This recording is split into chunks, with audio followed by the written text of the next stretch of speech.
In today's segment, we're going to be talking to you all about business succession planning. This is important.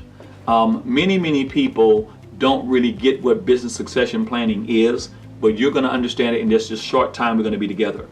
Business succession planning is estate planning for businesses.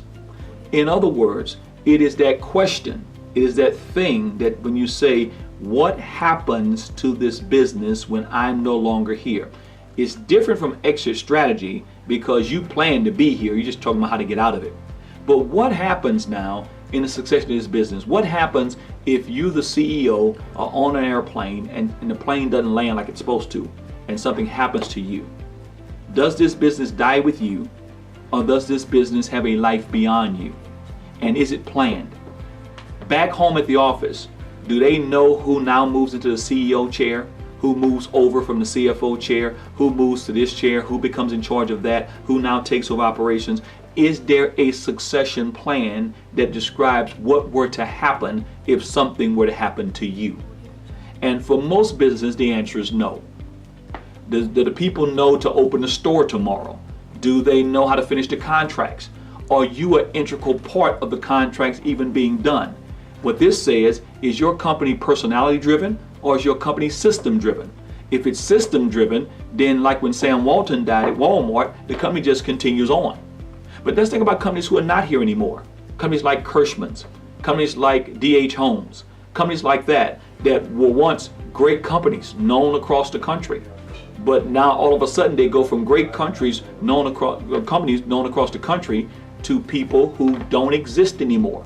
And the biggest reason being has everything to do with succession planning. They didn't have a plan. No one knew what to do. So the business died when they died. Even when Kennedy Jr. died. When John Kennedy Jr. dies, when he dies, George Magazine goes away. Why? Because there was no succession plan. And in so many businesses, this is true. So your succession plan needs to talk about what is to happen. It's written, it's understood that the company can go on beyond you. This is what Walmart has done. And today they're still a leader. Now, right now, they're closing several stores because they're fine tuning. They're getting lean and mean. They knew that part of the succession plan was to go public. They knew that they would do CEOs by doing nationwide searches for CEOs. They knew that the Walton family would sit outside the business and receive proceeds for the business for years and years to come. It was part of the succession plan. And what you have to do is think about, do you have a succession plan? And for many of you all, it's not because you haven't done the first things, the asset protection plan, the marketing plans, and so forth. And so you're a long way away from a succession plan, but you don't have to be. We can help you begin to think about these things and understand how to build your business so it lasts generation after generation. Because we believe if you're in business, it is to cause generational prosperity in your family.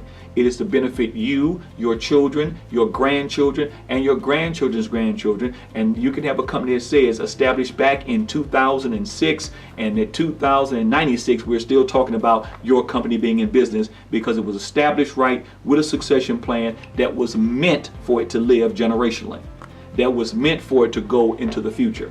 Unless that's not your plan, and if your plan is just to have a business that's going to be around for just a season, then think about what's the rest of your plan. What do you do with the rest of your life? And so it's very important that if you're going to have a business, that you sit down and you develop what is the succession plan. Now, it don't have to be with family. It can be, I'm building it to sell it to a partner or whatever the case may be, and we're going to benefit in this way. We're building it to sell to a competitor, and it's going to be sold this way, and it's going to benefit us in this way. But there is some sort of a plan that succeeds your business. Or we're going to branch off into these different entities, or we're going to downsize into this type of thing. Whatever it is, but it needs to be a plan. And you can't plan it if you're stuck in day-to-day operations. You can't plan it if you're not a visionary and you're out looking at the future and thinking about what is this company going to need to be if I'm going to pass it on. And every one of us wants a legacy. Every one of us wants a great legacy, something we can leave behind that we know our children will go to college, their college will be paid for, our grandchildren will go to college, it'll be paid for, because when we built this business, we built it to support our families generationally, not just mine, my partner's family, etc. We're not going to leave any wife without something that she can live with once we're gone. We're not going to leave it to our children where they have to come out of college and stop their plans because we did not succeed this business correctly. We want to help you to develop your business succession plan, and we can, but we can only do it if you give us a call. So give us a call today and let us help you get your business succession plan established today.